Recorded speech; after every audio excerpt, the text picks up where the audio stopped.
नमस्कार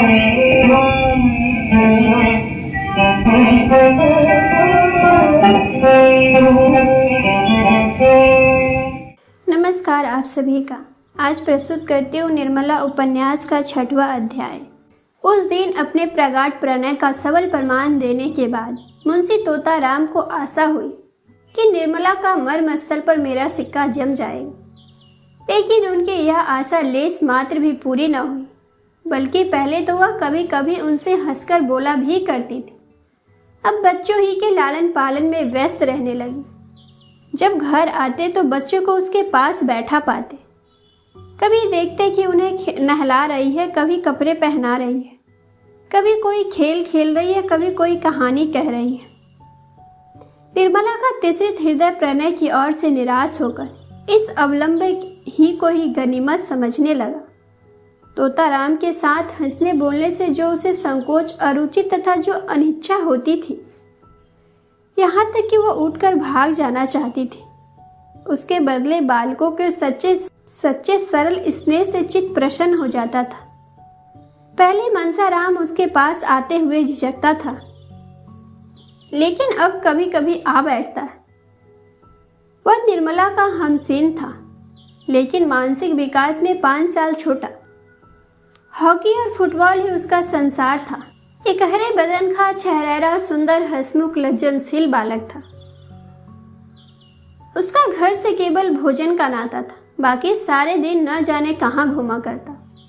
निर्मला उसके मुख से खेल की बातें सुनकर थोड़ी देर के लिए अपनी चिंताओं को भूल जाती और चाहती कि एक बार फिर वही दिन आ जाते जब गुड़िया खेलती और उसके ब्याह रचाया करती थी, और जिसे अभी छोड़े बहुत ही थोड़े दिन गुजरे थे। मुंशी तोताराम अन्य एकांत सेवी मनुष्य की भांति विषयी जीव थे। कुछ दिनों तो वह निर्मला को सैर तमाशे दिखाते रहे, लेकिन जब देखा कि इसका कुछ फल नहीं होता, तो फिर वह एकांत सेवन करने लगे। दिन भर के कठिन मानसिक परिश्रम के बाद उनका चित्त आमोद प्रमोद के लिए ललायित हो जाता, लेकिन जब अपनी विनोद वाटिका में प्रवेश करते और फूलों को मुरझाया, पौधों को सूखा, क्यारियों में धूल उड़ती हुई देखते, तो उनका जी चाहता क्यों न इस वाटिका को उजाड़ दूं। निर्मला उनसे विरक्त रहती है, इसका रहस्य उनके समझ में न आता था।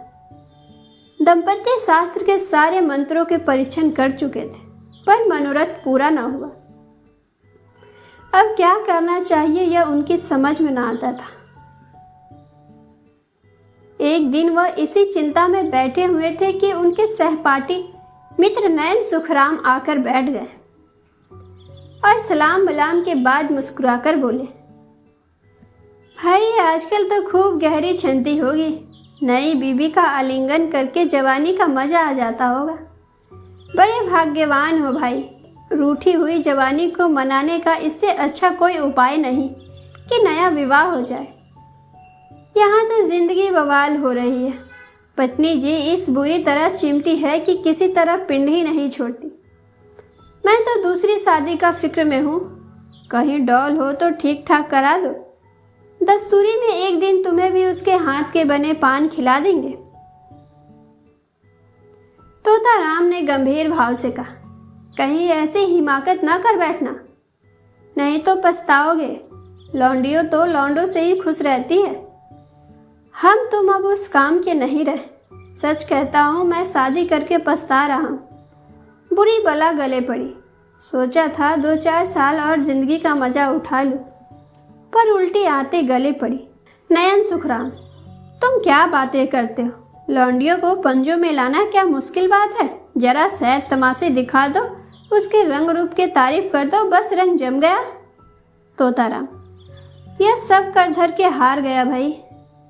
नयन सुखराम, अच्छा कुछ इत्र, तेल, फूल, पत्ते, चाट वाट का भी मजा चखाया? तोताराम, अजी सब कर चुका। दंपत्ति शास्त्र के सारे मंत्रों का इम्तिहान ले चुका, सब कोरी गप्पे हैं। नयन सुखराम, अच्छा तो अब मेरी एक सलाह मानो, जरा अपनी सूरत बनवा लो। आजकल यहाँ एक बिजली के डॉक्टर आए हुए जो बुढ़ापे के सारे निशान मिटा देते। क्या मजाल के चेहरे पर एक झुर्री या सिर का कोई बाल पका रह जाए, न जाने ऐसा क्या जादू कर देते कि आदमियों का चोला ही बदल जाता है। तोताराम: फीस क्या लेते हैं? नयन सुखराम: फीस तो सुना है ज्यादा लेते हैं, शायद 500 रुपये। तोताराम: अजी कोई पाखंडी होगा, बेवकूफ़ों को लूट रहा होगा। कोई रोगन लगाकर 2-4 दिन के लिए जरा चेहरा चिकना कर देता होगा। इस्ताहारी डॉक्टरों पर अपना विश्वास नहीं। 10-5 की बात होती तो कहता जरा दिल लगी ही सही। 500 रुपये बड़ी रकम है। नयन सुखराम: तुम्हारे लिए 500 रुपये कौन बड़ी बात है? 1 महीने की आमदनी है। मेरे पास तो भाई 500 रुपये होते तो सबसे पहला काम यही करता। जवानी की 1 घंटे की कीमत 500 रुपये से कई ज़्यादा है। तोताराम: अजी कोई सस्ता नुस्खा बताओ, कोई फकीरी जड़ी बूटी जो कि बिना हर्ष फिटकरी के रंग चोखा हो जाए। बिजली और रेडियन बड़े आदमियों के लिए रहने दो, उन्हें ही मुबारक हो। नयन सुखराम: तो फिर रंगीलेपन का स्वाद रचो या ढीला ढाला कोट फेंको, तजेब की चुस्त अचकन हो, चुन्नीदार पजामा, गले में सोने की जंजीर पड़ी हुई, सिर पर जयपुरी साफा बंधा हुआ, आंखों में सुरमा और बालों में हिना का तेल पड़ा हुआ। तोंद का चिपकाना भी जरूरी है। दोहरा कमरबंद बाल दो, जरा तकलीफ होगी पर अचकन सज उठेगी। खिजाब मैं लगा दूंगा। 105 गजलें याद कर लो, मौके मौके पर शेर पढ़ो, बातों में रस भरा, ऐसा मालूम हो कि तुम्हें दिन और दुनिया की कोई फिक्र नहीं, बस जो कुछ है प्रीतमा ही है। जमामंदी और साहस करने का मौका ढूंढते रहो। रात को झूठ मूठ सैर करो, चोर चोर और तलवार लेकर अकेले पिल पड़ो। हाँ, जरा मौका देख लेना, ऐसा ना हो कि सचमुच कोई चोर आ जाए और तुम उसके पीछे दौड़ो, नहीं तो सारी कलई खुल जाएगी और मुफ्त के उल्लू बनोगे। उस वक्त तो जमामंदी इसी में है कि दम साधे पड़े रहो, जिससे वह समझे कि तुम्हें खबर ही नहीं। लेकिन जो चोर भाग खड़ा हो, तुम्हें उछलकर बाहर निकलो और तलवार लेकर कहां कहां करके दौड़ो। ज्यादा नहीं, 1 महीने मेरी बातों का इम्तहान करके देखो। अगर तुम्हारा दम न भरने लगे तो जो जुर्माना कहो वह दूं। तोताराम ने उस वक्त तो यह बात पर हंसी में उड़ा दी, जैसा कि एक व्यवहार कुशल मनुष्य को करना चाहिए था। लेकिन उनमें की कुछ बातों उनके मन में बैठ गई। उनका असर पड़ने में कोई संदेह न था। धीरे धीरे रंग बदलने लगे, जिसमें लोग खटक न जाए। पहले बालों से शुरू किया, फिर सुरमे की बारी आई, यहाँ तक कि 1-2 महीने में उनका कलेवर ही बदल गया। गजलें याद करने का प्रस्ताव तो हास्यास्पद था, लेकिन वीरता की डींग मारने में कोई हानि न थी। उस दिन से वह रोज अपनी जमामंदी में कोई न कोई प्रसंग आवश्यक छेड़ लेते हैं। निर्मला को संदेह होने लगा कि इन्हें कहीं उन्माद का रोग तो नहीं हो रहा है। जो आदमी मूंग की दाल और मोटे आटे को 2 फुलके खाकर भी नमक सुलेमानी का मोहताज हो, उसके छैलेपन पर उन्माद का संदेह हो तो आश्चर्य ही क्या। निर्मला पर इस पागलपन का और तो क्या रंग जमता। उसे उन पर दया और आने लगी। क्रोध और घृणा का भाव जाता रहा।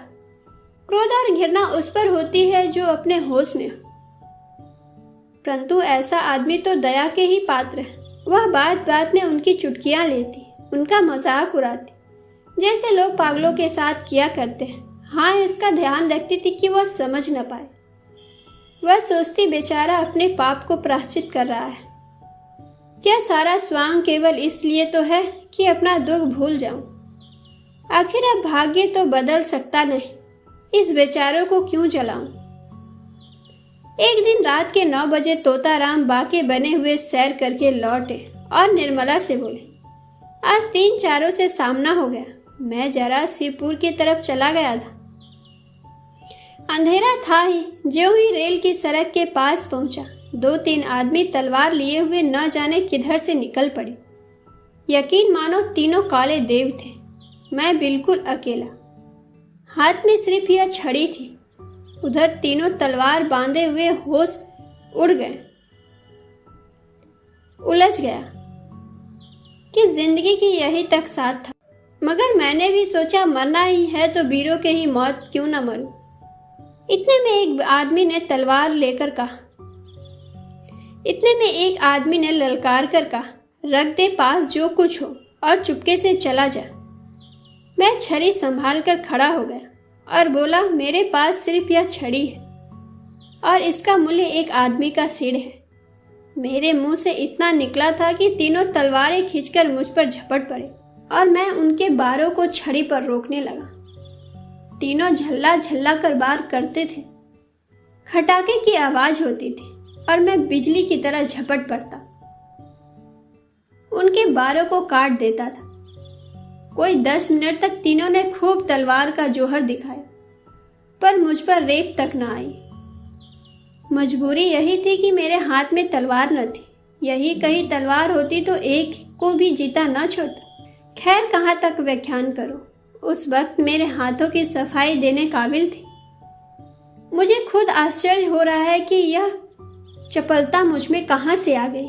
जब तीनों ने देखा कि यहाँ दाल न गलेगी तो तलवार मारने में रख ली और पीठ ठोककर बोली, जवान तुमसा और वीर आज तक नहीं देखा। हम तीनों 100 पर भारी हैं, गांव के गांव ढोल बजाकर लूटते हैं, पर आज तुमने हमें नीचा दिखा दिया।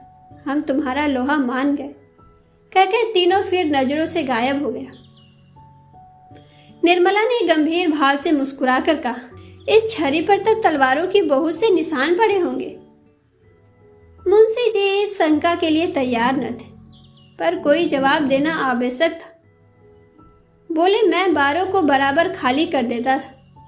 2-4 चोटें छड़ी पर पड़ी थी तो उष्टती हुई, उनमें कोई निशान नहीं पड़ सकता। अभी उनके मुख से पूरी बात निकली न थी कि सहसा रुक्मणी देवी बदहवास भागती हुई आई और हाँकते हुए बोली, तोता है या नहीं? मेरे कमरे में एक सांप निकल आया है, मेरी चारपाई के नीचे बैठा हुआ है। मैं उठकर भागी। मुआ कोई 2 गज का होगा, फन निकालकर फुफकार रहा है। जरा चलो तो डंडा लेते चलना। तोता राम के चेहरे का रंग उड़ गया, मुंह पर हवाइयां छूटने लगी, मगर मन के भावों को छिपका कर बोले, सांप कहाँ, तुम्हें धोखा हुआ होगा, कोई रस्सी होगी। रुक्मणी, अरे मैंने अपनी आंखों से देखा है, जरा चलकर देख लो। हे मर्द होकर डरते हो। मुंशी जी घर से निकले, लेकिन बरामदे में फिर ठिठक गए। उनके पांव ही न उठते थे, कलेजा धक धक कर रहा था। सांप बड़ा क्रोधी जानवर है, कहीं काट ले तो मुफ्त में प्राण से हाथ धोना पड़े। बोले, डरता नहीं, सांप ही तो है, शेर तो नहीं। मगर सांप पर लाठी नहीं असर करती, जाकर किसी को भेजो, किसी के घर से भाला लाए। यह कहकर मुंशी जी लपके हुए बाहर चले गए। मनसाराम खाना खा रहा था, मुंशी जी तो बाहर गए। इधर वह खाना खाकर अपनी हॉकी का डंडा हाथ में ले कमरे में घुसा ही तो पड़ा और तुरंत चारपाई खींच ली। सांप मस्त था, भागने के बदले फन निकालकर खड़ा हो गया। मनसाराम ने चटपट चारपाई की चादर उठाकर सांप के ऊपर फेंक दी और ताबड़तोड़ 3-4 डंडे कसकर जमाए। सांप चादर के अंदर तरफ कर रह गया। जब उसे डंडे पर उठाकर बाहर चला, मुंशी कई आदमियों के साथ लिए आ रहे थे। मनसाराम को सांप लटकाए आते देखा तो सहसा उनके मुख से चीख निकल पड़ी, मगर फिर संभल गए और बोले, मैं तो आ ही रहा था, तुमने क्यों जल्दी की? दे दो कोई फेंक आए। यह कहकर बहादुरी के साथ रुक्मणी के कमरे के द्वार पर आकर खड़े हो गए और कमरे को खूब देखभाल करके मूंछों पर ताव देते हुए निर्मला के पास जाकर बोले, मैं जब तक आऊं जाऊं मनसाराम ने मार डाला। बेसमझ लड़का है, डंडा लेकर दौड़ पड़ा। सांप को हमेशा भालों से मारना चाहिए, यही तो लड़कों में ऐब है।